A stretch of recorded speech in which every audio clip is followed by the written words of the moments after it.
Welcome to the How a Business podcast. This is Henry Lopez, and this is a re-release episode. It's an episode I recorded back in 2021, and it's my conversation with highly successful serial entrepreneur Norman Crowley. And as I was listening back to it, getting it ready to be re-released, it really struck me how powerful his messages, his insights, his ideas, how inspirational this conversation was for me, and I hope that you will enjoy it again. I think what he shares here is timeless. We talk about his inspiring and fascinating entrepreneurial journey, and we talk about what it takes to be an entrepreneur, to be a successful business owner. We get into the topic of ideas, ideation, and what does it take? Is it about the idea or is it about execution? And as he says, quote, just begin. The customer will fix your idea very quickly, end quote. And I love that, and I certainly agree with his philosophy and experience that shows that you got to get your idea to market as quickly as possible. And if you've been listening to this podcast much, you know that I'm very much about starting small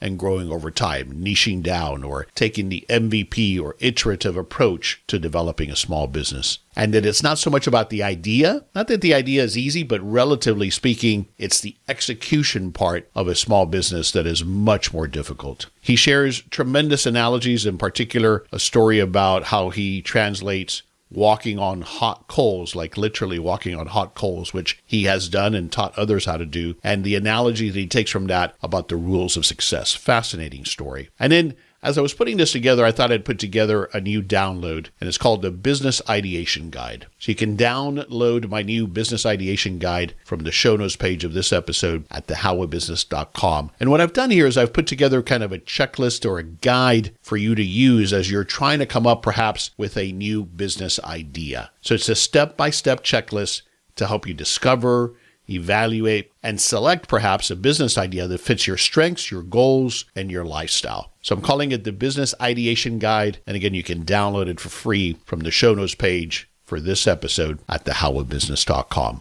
Now here is my conversation with Norman Crowley. Please enjoy.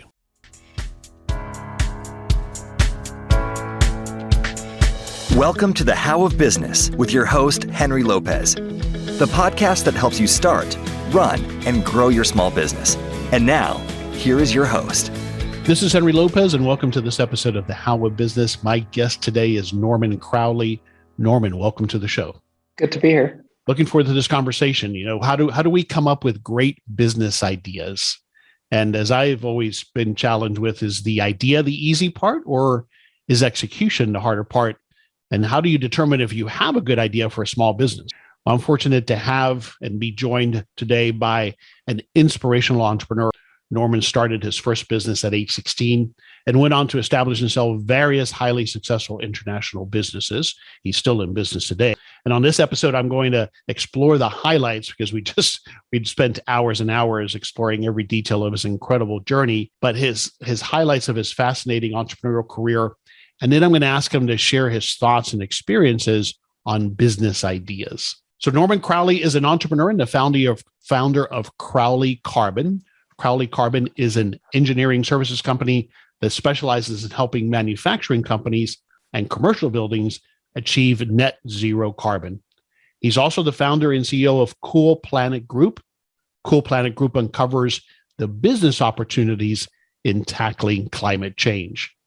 Norman is an inspirational international entrepreneur who founded multiple successful businesses, including The Cloud, Europe's largest Wi-Fi operator, Inspired Gaming Group, the world's largest company in the server-based gaming domain, Trinity Commerce, one of the first e-commerce services company in the world, and most recently, as I mentioned, Crowley Carbon and Cool Planet Group. Norman is one of Ireland's top entrepreneurs and was nominated in 2011 Ernst & Young Entrepreneur of the Year. More impressively, I think he's recognized by his clients and colleagues as a consummate professional with a high degree of personal integrity. And so we're fortunate to have him here today. Norman lives in Dublin, Ireland. Norman Crowley, welcome to the show. Good to be here. When you listen to that description, you start to think it's somebody else, actually. You've done so much. I usually don't have that long of a bio, but I tried to consolidate it best I could and still get in everything that you've done. And that's what I'd like to dive into. So thank you for indulging me on this. I know you've told this story a million times, but if I got it right early on, your first business venture and exposure to business, because you grew up in a farm community on a farm, was your dad taught you how to weld, correct? Yeah, so I grew up in West Cork in Ireland in the 1970s, and it was just a very poor place, and there was always food on the table, but very little else. And so I guess, and then we used to watch TV from the US, right? And we would watch soap operas like Dallas, where they lived in these big mansions and drove fancy cars, and it was like our life was just the entire opposite to this. So I guess at a young age I kind of developed a burning desire to make money and to succeed, and then when my dad taught me to weld at 12, that was kind of like alchemy, because I seemed to have a talent for it. And then there was a lot of local farmers needed stuff repaired, and it kind of grew from there. And by the time I was 16, I had 12 people working for me. And by the time I was 20, I'd sold my first company. Wow. What do you think that at that early of an age drove this desire to want to make money? What did you, besides what you saw, except for JR getting shot, you didn't want that, but what did you feel? Probably money in the shower. Exactly. What was it going to do for you? I mean, you weren't living in abject freedom. Poverty because, No. Freedom, really. I guess there were a couple of things happening at the same time. One was Ireland's a very religious country. Back then, now it's probably one of the most liberal countries in the world, which is brilliant. But back then it was very religious. The church ruled everything. It was very restricted, and life was very restricted. We lived out the country. You very rarely went to town. And so money equaled freedom to do whatever you wanted to do. And there's another part of it that very few people talk about, the entrepreneurial journey too. I find that there are two types of entrepreneurs. There's the type of entrepreneur who builds a business, sells it, and never works again. And then there's the majority who build a business, sell it, and then go straight back in. And people who do that, obviously fantastic, but I think there's something in their psyche that's not entirely healthy. And I would put myself in that bracket. Right. Which is that you're trying to prove, somebody at a young age told you that you'd never amount to anything, and you've got a chip on your shoulder, and you've got to keep at it to prove whoever that was wrong consistently. And it doesn't matter if that person is dead and gone, you've still got that burning desire. And I don't think that's an entirely healthy process, So a couple of questions there for you. Was that just collectively everything that you described, the state of the country at that point, the church, all of that? Was it a collective kind of thing that kept you from being able to do what you wanted to do in life, or told you that you weren't going to amount to anything? Or like for me, It was a tough relationship with my dad. So I don't know if there's similarities there. Similarities. I mean, parents always, that I think parents struggle, certainly back then, parents struggled to encourage. And then the community as well. We were even talking here in work this morning about when you're trying to achieve something extraordinary, the amount of people who smirk at you and just say, that's not going to happen. It's like 80-90% of everybody does that, We had a potential investor in here today, and they were just saying, hey, that's way too ambitious what you're trying to do. And we're there going, our office is in a castle. We're in 23 countries. I think the ambition, I think you might have noticed that when you walked in the door that we're ambitious, Right. And it was said with a kind of smirk. In other words, kind of, I know better. You're not going to do that. And a phrase that we love is Gandhi said about change. He said, first they mock you, then they laugh at you, then they fight you, then you win. Mm-hmm. And that's very true of the entrepreneurial journey. First they mock you, and then it goes from there. And so it's the thing that makes it pretty tough, I have found it, at least I think sometimes people will do that because in part they're talking to themselves. They're afraid that you might do what they don't have the courage to do. Yeah, I think that's a bit of it, because the thing we debate a lot, the same thing is true of generally hating the rich, right? And I can understand a lot of the motivations behind that. But if somebody is self-made and they've fought the battles and they've won, right? And then you're looking at that person, then there are two conclusions you can draw from that. Either they they outworked you or outfoxed you, or they stole it, right? And so the easier thing to do is to cast aspersions on that person and say they stole it, they inherited it from their dad. If it's a woman, she wore a short skirt, she slept her way up, like this kind of horrible stuff that people say, right? Rather than just, because if you had to admit, wow, like they just outworked me, or whatever it might be, then you have to admit that they did that. And the implication of that is you didn't. And therefore you've ended up where you've ended up. And easier thing to do is to gang up with your mates and point and laugh. Right? Yeah. It's a human thing. Makes sense. That well said there. I want to go back to that fuel that drove you to that chip on your shoulder. I think you mentioned you have children yourself now who are grown, right? Mm-hmm. So, they probably didn't grow up with that same kind of attitude put on them or limiting beliefs put on them. And so I've always wondered, so where do they get their fuel? Because that's the fuel we used to go do things. How do you think an entrepreneur finds that fuel if they don't have that background, if they don't have that baggage? I think fuel comes from all over the place. Like I have two girls, they're 20 and 22, and they work their ass off, but different to me, I think they know how to party, and they know how to have a good time.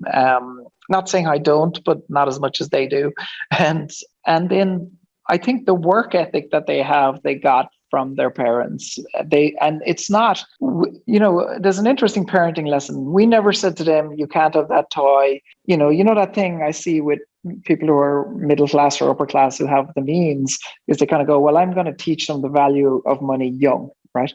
I just think that's horseshit. Like, we never did that. We never told them they couldn't have anything. Like, all we ever asked was that they respected people when they were younger, and then everything else they could have. And they've learned the value of money themselves, and they worked their ass off. So I don't think that's something, but I wouldn't want them to have the same chip on their shoulder as I do, because I don't think it's kind of positive. Well, it's never satisfied, right? It's a void that we can never quite fill. Yeah, absolutely. And I know a guy, very close friend actually, who sold his business about 15 years ago. He sold his business for $2 billion. And he went off straight away and built another, I don't know what it's worth today, $7 or $8 billion.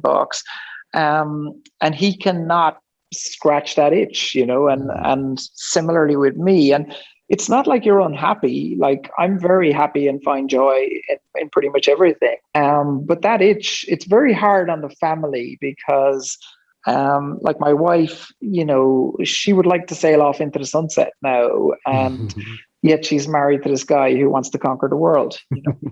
Absolutely. Okay. So you did not go to university. What was your advice to your daughters as they were getting to that age? Go to university, have a great time, try to pass the exams if you can. Yep. The value you felt they would get was what? Networking, a continuation of the party. At that point, what you don't want at that point, 16, 17, when they're finished high school and they're going into college, is, say 17, is I just didn't want them to work. I wanted them to go meet new people, have fun, yes, learn a bit, but really get a network and of people that get experience of life, that kind of thing. And I'm quite close to colleges, and we work with universities on R&D and stuff. And look, people don't really learn that much in college, and that shouldn't be the and a lot of what they learn isn't that useful. It's really good for engineering and stuff like that, because you can do a calculation about the specific heat capacity of water, right? But not so good. A lot of it is just stuff you can read on the internet in 30 seconds, But the bit of it that's fantastic is just that life experience of college and freedom. Like, my daughter is in Northeastern at the moment, and she's just living, when she grew up in Ireland, she watched those TV shows about kids in college and all that. And now she's going to frat parties and doing all that. And I love that she can experience that. Yeah. It's the same thing I wanted for my daughter. She graduated last year. So she's a little bit older than yours. She's 23. If she listens to this, she's not going to be happy with me that I had to pause on her age. But yeah, that similarly, I think also, and I think you touched on it, I think they do still hopefully learn how to learn a little bit. So there's a little bit of discipline there that comes with it. But yeah, I agree as well. But going back to the networking thing, it seems to me like that's one of the hardest things that for me has been to impart and communicate to younger people how important that is. How do you share that, the importance of networking? And did you get that early on? Did you understand how important it was, who you knew, and how that could translate into opportunities? I did. I mean, I don't think it was called networking. And I kind of don't like the word networking either, because when people aren't used to it, what they do is they go to a networking event and they think networking is talking to as many people as they possibly can in an hour, right? And that just makes you an insincere asshole, right? Like what we tend to do is, if I'm at something like that, I would rather a deep conversation with one person for an hour and somebody who shares our values or whatever. And I think that's it. I think the thing I learned later in life is that it's very important to have a mission. That the bigger that mission, the better. And that helps a lot with networking because people align with that mission and want to contact you. For instance, Richard Branson is a friend of mine, and I wouldn't call Richard for a tennis game. 2 reasons: I'm not that good at tennis, but also it would be trivial. But I can easily call Richard about something about climate change if I want him to attend an event or say something, and he will do that absolutely no problem. And I have no problem asking him because it's for the wider mission. And I think it's very easy to build a network if you have a clear mission and you communicate that to the world. Mm-hmm. Yeah, no, that makes sense. Great advice there. All right, let's start moving forward. You sold the welding business at age 20, and that's when you segued into technology. You always had a passion for that, had kind of applied some technology to the welding, and that's what brought you to Trinity Commerce, right? Yeah, so I guess, again, a lot of it is kind of inspiration from the wider world of television. But when I was a young kid, all the cool kids seemed to be computer guys because at the time software was a new thing and computers were cool. And you had all these great movies about it. So I used to program when I was like 12 again. And so I always wanted to do that. And so when I sold the welding business, I just set up a technology company, didn't know anything about anything. And first of all, we started selling computers to small businesses. And then we started selling computers and software to small businesses. And then in 1995, we saw the internet for the first time. And it was just one of those moments where, we've had a similar one recently with electric vehicles a couple of years ago, where when you just experience it, you just know that you have to be involved in that. And so at the time, that was the internet. And then we were one of the first e-commerce companies. And so by 1999, we had 170 people. We were operating in the US and in Europe. And we were doing work for everybody from Time Warner, AOL, through to kind of William Hill in the UK. And we were doing proper transactions on the internet when nobody else was doing transactions. And then in 1999, 2 telecoms companies were floating. They both needed an e-commerce play, and the bidding war kind of erupted between the two of them for our business. And so in 99, we sold out for all cash, no earn-out deal, which is incredible if you can get away with it. Yeah. And that was the deal that was almost a much bigger deal, was it not? No, that happened about 10 years later. That was the gaming. That was the gaming. Yeah, this one was kind of just, but I retired. On the back of this one, I retired. This is when you retired, and then that lasted a couple of weeks, I think it was. Yeah, three months it lasted, right? Yeah, that's right. In fact, I think the trouble started after 3 weeks, but it did officially last 3 months. And then... Because I guess after about 3 weeks, I started looking for the next thing. And then William Hill was a client of ours in the internet company. And I was meeting somebody from William Hill in London that I knew. And I was in one of the shops, and I just saw this opportunity around gaming machines. I couldn't understand these gaming machines were just reel-based, unconnected pieces of furniture, really. And, the things that we found in traditional arcades you're talking about, like a Pac-Man machine? No, even worse than that. So what they had in the UK was these things called reel-based slots. It's like what Vegas used to have before video machines. And this was 2001, right? And so started talking to the guy in William Hill, and I just said, why don't you have a broadband connected machine that you can download games to?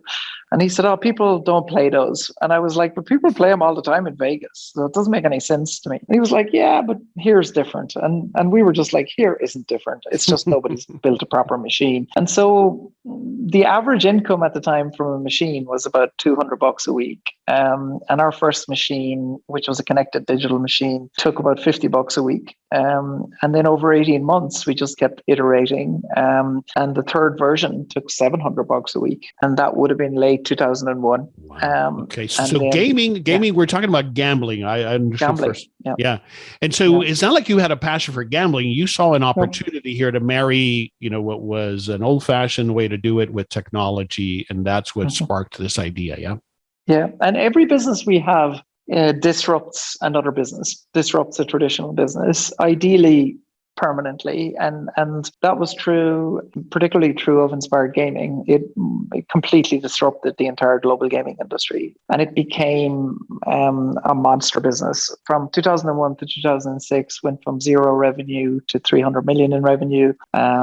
It would be termed a unicorn today. And then we floated it on the stock exchange in 2006. And then in 2007, late 2007, an Icelandic hedge fund offered to buy the business for $1 billion off the market. So we agreed that the kind of famous thing that happened there, we were 2 hours away from signing on the dotted line when the whole global financial crisis really bit and the deal just collapsed. And we were literally 2 hours away from $1 billion. You were already a wealthy person at that point, though, and then you did end up selling it for $500 million later. Yeah, right? Yeah, we did okay. Yeah. So obviously this story, you tell it, and everywhere I saw you did interview, it gets featured because it catches people's attention. But other than I think that probably what hurt the most, I suspect, is all the work and effort that went into it for it to then fall apart. More than the $1 billion, or am I missing something there? Yeah, I think that you've hit the nail on the head. The other one is ego. So business people who are successful, whatever that means, we have egos. We have very fragile egos, and we suffer from imposter syndrome. And so when you fail to do a deal that's very public, then it's a big slap in the face of you're not good enough. You weren't good enough to do that deal. Yeah. And so that took you way back to childhood, and there was absolutely all of that got resurfaced. Yeah. And every smart remark anybody ever said to you comes flooding back, and your health wasn't the best at the time either. Well, I wasn't exactly Mr. Healthy, right? So I was very, very heavy, like 270, 80 pounds. And my lifestyle at the time was get up on a Monday morning in Dublin, leave my kids and my wife, fly to London, work in London all week. And then every third week, fly to Hong Kong, jump on a private jet, do 8 countries around Hong Kong, fly home. And then every 12th week, fly to Sydney and do the same. And I was just eating everything that was put in front of me, wasn't exercising, wasn't meditating, wasn't doing anything. And then we got through the kind of not selling the business. But then around May the year after, 2008, I just woke up one day, couldn't feel my hand. And by lunchtime, I couldn't feel my arm. And people went to specialists. They thought it was either very serious or semi-serious. Some people thought it was ALS.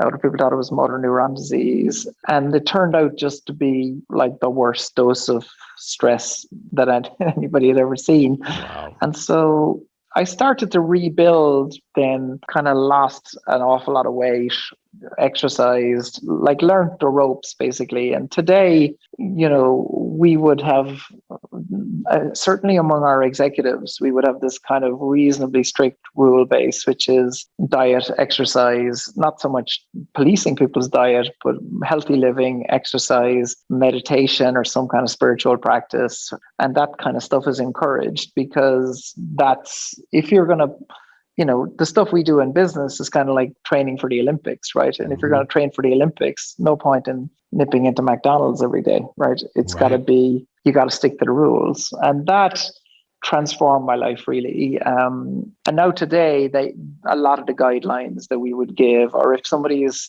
in crisis, some kind of mental health crisis, then we would basically go through the checklist with them. Are you exercising for more than 30 minutes every day where your heart rate goes over 100, right?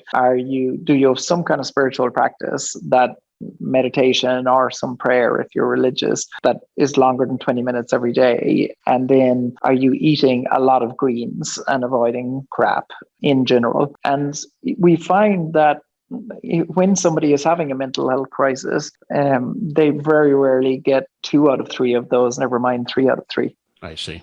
And now this has become cultural within your organizations, if I'm very understanding. Much so. Yeah. Very much so. Okay. Yeah. So did getting healthy, was it in part what created this focus on climate and environment, or was that there prior? How did you come now to this focus? Yeah, well, when we were along the way, of course, it's never good enough to set up one business. We always have to set up 2.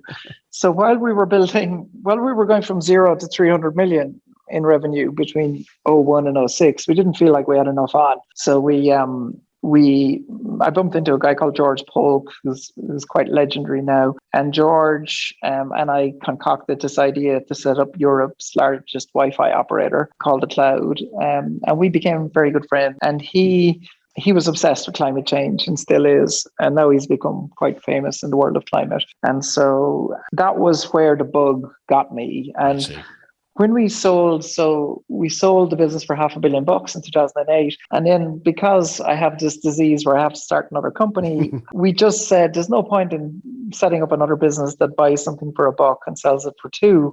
We need something that's going to have an impact on the world. And so climate change was the obvious. And that was the beginnings of Cool Planet Group, which is now, become quite successful. Fascinating. So, that I've been touching on it, but I want to start deeper diving here on how you come up with ideas and make decisions about pursuing an idea. And so far, what I've heard is a lot of it is what inspires you, and television, American television in particular, had that early inspiration. But then, we go back to the gaming business. You saw an opportunity there to apply technology. It had to be something you seem to look for things that are disruptive. Now, of course, it's this focus of having an impact on the world. Yeah. So it seems like, and I've had a similar, but at a much smaller scale situation for myself, where I consider myself an opportunistic entrepreneur.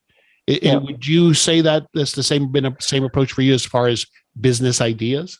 Yeah. I think as we get older, we're less opportunistic and more tactical. But I'll give you an example of something how it all comes together and ends up as a monster. So in 2019, as I was approaching 50, I always wanted to do something around cars. I've always loved cars. I had a car collection, and I never drove the car collection because of climate change. And I just didn't like the fact of driving a big Corvette Stingray down the road and making a whole lot of noise. And I got this idea of, why don't I convert this car to electric, right? Because it has all the beauty of a piece of art, but actually it's just deeply unreliable and lousy for the planet. And so we built a business called Ava that started doing that. And people kind of slagged us off about it because they were saying, well, this is never going to become a big business because it's just one art project after another. In fact, that thing we were talking about first they laugh at you, then they mock you. We did some market research on that at the time, and 95% of people interviewed said they would never drive an electric classic. And now our electric classics business is sold out until 2023. All right, let me interrupt you there. So why, despite that feedback, did you decide to move forward with that idea? Because market research largely doesn't work. The famous phrase is Henry Ford, right? He said, if I asked people what they wanted, they'd have said a faster horse. Right? And if you ask somebody, the famous one that happened in our business is when we had the gaming business, we owned 14,000 jukeboxes. So we came up with the idea that we would create a jukebox that had every song ever recorded, and we called it The Music. When we did the market research, every pub landlord said they would never put one of these in. And then we promptly sold 6,500 of them the first 2 years. So, and it was a huge product, and so likewise with the iPhone, right? I was saying this to somebody recently about the iPhone, right? Look, you can have this thing. If you described it to somebody without giving them one, and you said, like, you can have this thing, but it's going to cost you $1,300. People are like, I'm not paying $1,300 for that. But now we can't live without it, right? This is Henry Lopez, pausing this episode for a moment to tell you about my trusted service partner for business franchises, Giuseppe Grammatico, the Franchise Guide. Giuseppe is a franchise consultant who helps his clients find financial and time freedom through small business franchise ownership. If you're listening to this podcast, then you are obviously interested in starting your own business, but perhaps you're not interested in starting a business from scratch. If you instead think you want to leverage a more proven business model, then I suggest you may want to consider a franchise business. With the right franchise, someone else has developed and perfected the business model, and you're able to leverage that expertise and experience by investing in owning and operating a franchise location of your own. But to find the right franchise that's a fit for you is not always an easy process. You need help. And I recommend Giuseppe Grammatico, the Franchise Guide, to help you consider franchising and find the right one for you. And remember, as a franchise consultant, Giuseppe's fees are paid by the franchise company you choose and not by you. I trust and personally recommend Giuseppe, and he is currently helping me as I search for a new franchise business to launch. Visit thehowofbusiness.com for more information and the link to schedule a free franchise consultation with Giuseppe. And when you connect with Giuseppe, just let him know you heard about him on the How of Business podcast. All right, so that leads me to this question, a bunch of questions, but is it the idea, or is it the execution, or is it both? It's the execution. The idea is kind of like, so, and this will give you the example of it's not the idea. So then we had an electric art business, right? Converting beautiful cars and selling them to richer people. But it's not a big business, and it's not really solving climate change. You could argue it's inspiring people to solve climate change. But then we get a bit of a reputation for doing it. And then a mining company approaches us and they say, hey, will you convert one of our light vehicles that drives around the mine to electric? And we were like, sure, but why do you want to do that? And they were saying, well, by 2025, we need to convert 13,000 of these to electric, right? And then, so we do one, and then we discover that they need charging infrastructure, and they need renewable energy, and they need safety, and they need all the other stuff we do. And another $1 billion opportunity was born. Now, we didn't come up with that idea. Like, somebody approached us and just asked us to do it. And so, but then once, back to what you were saying about opportunistic, once somebody offers you that opportunity, then the opportunistic side comes in, because you can link it to something else you're doing or whatever and make it into something. That's when you become more tactical then? Is that what you meant by that? Yeah. And execution, then back to that, right? Execution is all about team, and team is the hardest thing, because you set up a business, it's a bit of a lonely pursuit. So it's always nice to do it with a partner. So then you've got a business partner, then the business partner turns out to be a bit of an asshole. Then you've spent years arguing with that person. And then you're building a team, and you think the team is going to be amazing, but then the team turns out to be not amazing. And really, execution is about having a team of ninjas. And in our group, whether it's our personal family office businesses or our Cool Planet group, the executives are spectacular. Like every single one of them, not just the executives, but the managers that report to us executives. And that's because they've been built up over 20 years and built that team and honed it. And that's where the execution comes in. So I can think of an idea, I can hand it to somebody, and they will execute it to excellence, Wonderful. I got to think then there's been ideas that you did not follow through on, right? Is there anything that stands out as to a common denominator there as to why you don't pursue an idea? Yeah, it's a good question. It could be any one of many reasons. Now I was saying to you that we've gone from being opportunistic to being more tactical. So now, if it doesn't have recurring income, then we wouldn't touch it. Okay. If it doesn't impact 1 billion people in the world, we won't touch it.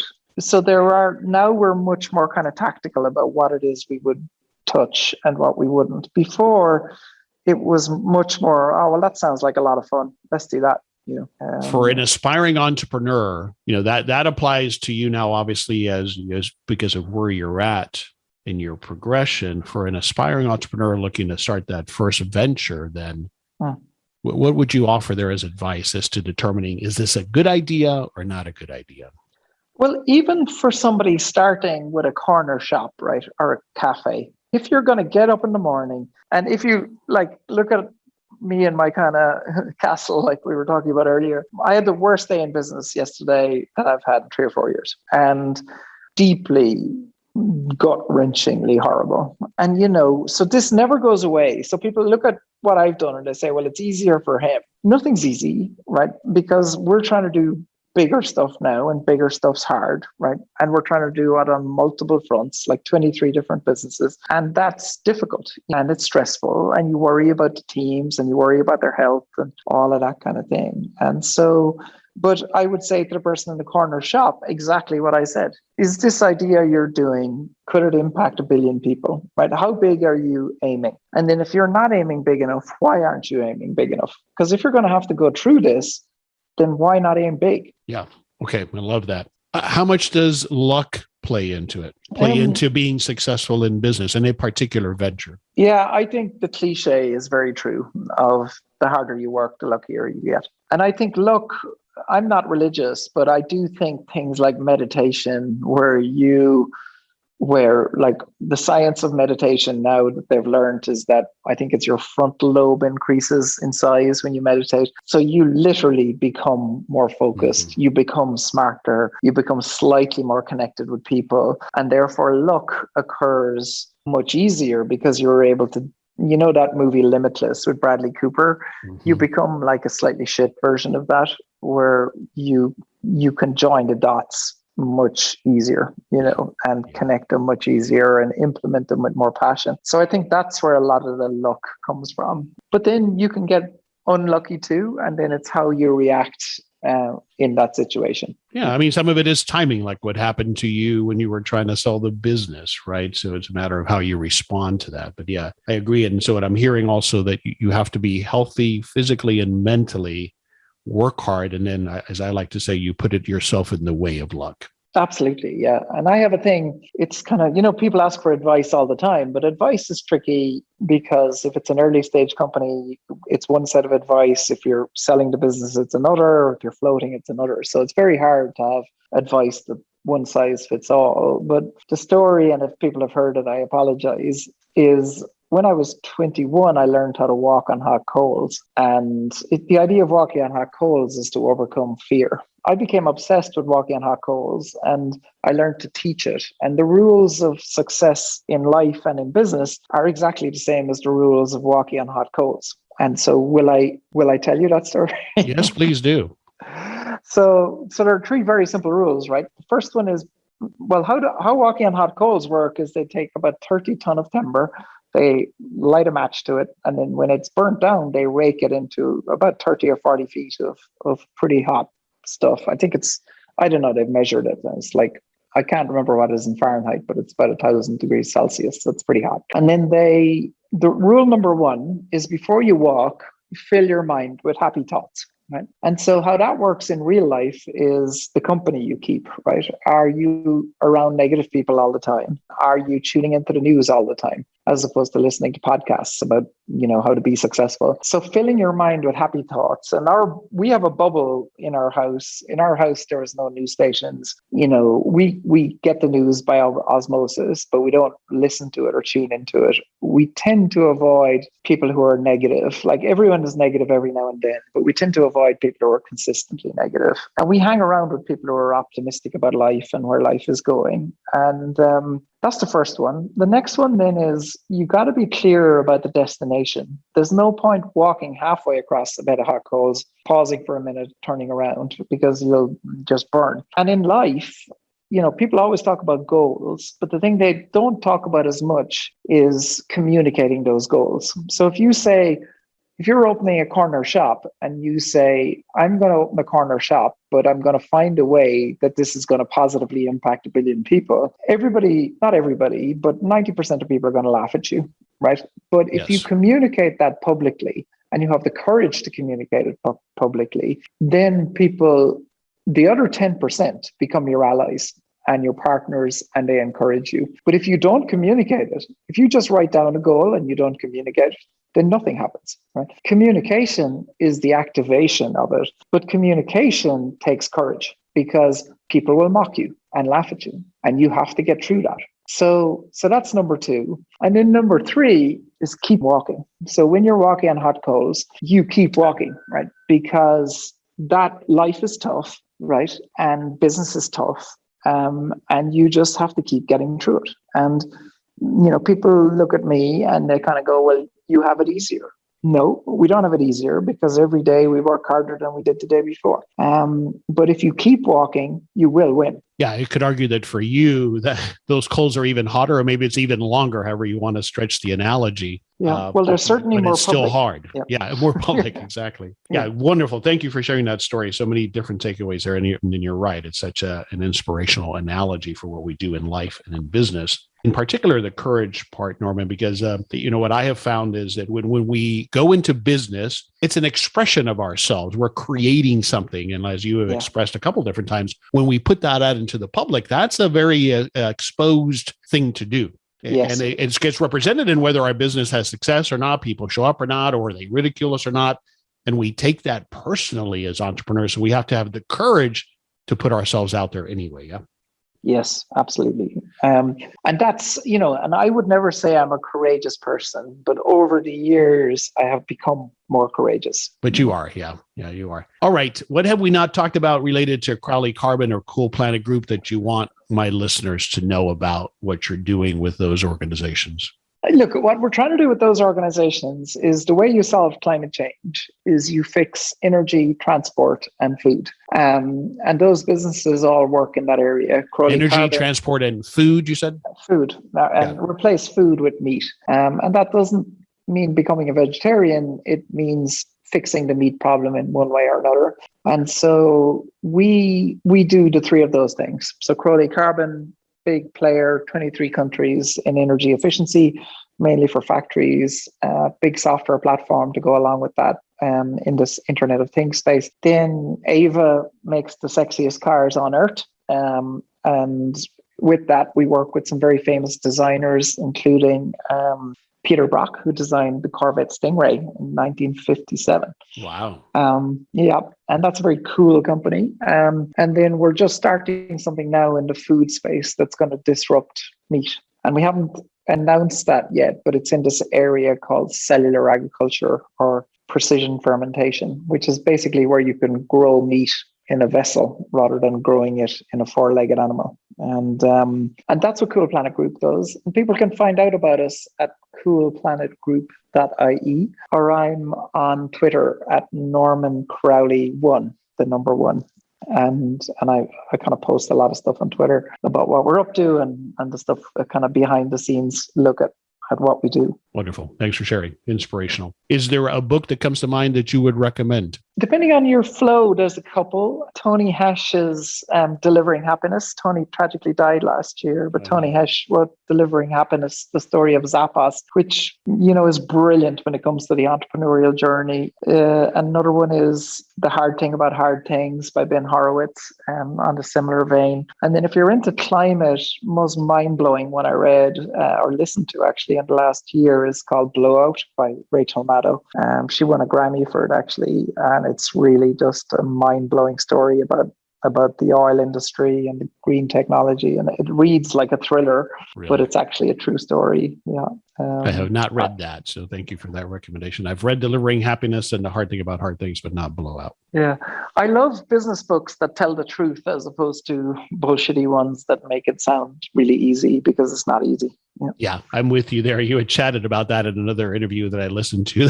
Some of those early business books in the 80s were all about, egos and about how everything was great. So I agree with you. So much more that you can learn from the mistakes, which is part of the process. I'll have links to all of these books in the show notes page at thehowofbusiness.com. Norman, we'll wrap it up here, sir. What's one thing you want us to take away from this conversation? So we've talked about a lot of things, but specifically on this idea of business ideas and keeping it in a perspective of someone who maybe is looking to start their first business. What's one thing you want us to take away about this idea of coming up with an idea? Yeah, I don't think the idea is all that, to be honest. Think up anything, because this word pivot that everyone uses now. You can pivot the business into whatever you want, right? Just begin, right? Or people say, well, I don't have an idea. Just begin with the stupidest idea you can think of, because the customer will fix your idea very quickly. Just put it in front of them, they'll fix it. You may not enjoy the process of them fixing it, but they'll fix it. It's much more about execution than the idea. Brilliant. That's been my experience as well. Thanks for sharing that and putting it so succinctly. Tell us again where you want us to go online to learn more. Yeah, so coolplanetgroup.ie, because we're an Irish company, and Norman Crowley 1 at Twitter is my handle. Wonderful. Norman, I could have this conversation for hours if you would have indulged me, but I want to respect your time. And thank you so much for being so transparent, for sharing, for the inspiration. Thanks for being with me today. Thanks, Henry. This is Henry Lopez, and thanks for joining me on this episode of The How of Business. My guest today again was Norman Crowley. We release new episodes every Monday morning, and you can find us anywhere you listen to podcasts, including Apple Podcasts, Google Podcasts, Spotify, or at our website, thehowofbusiness.com. Thanks for listening. Thank you for listening to The How of Business. For more information about our coaching programs, online courses, show notes pages, links, and other resources, please visit thehowofbusiness.com.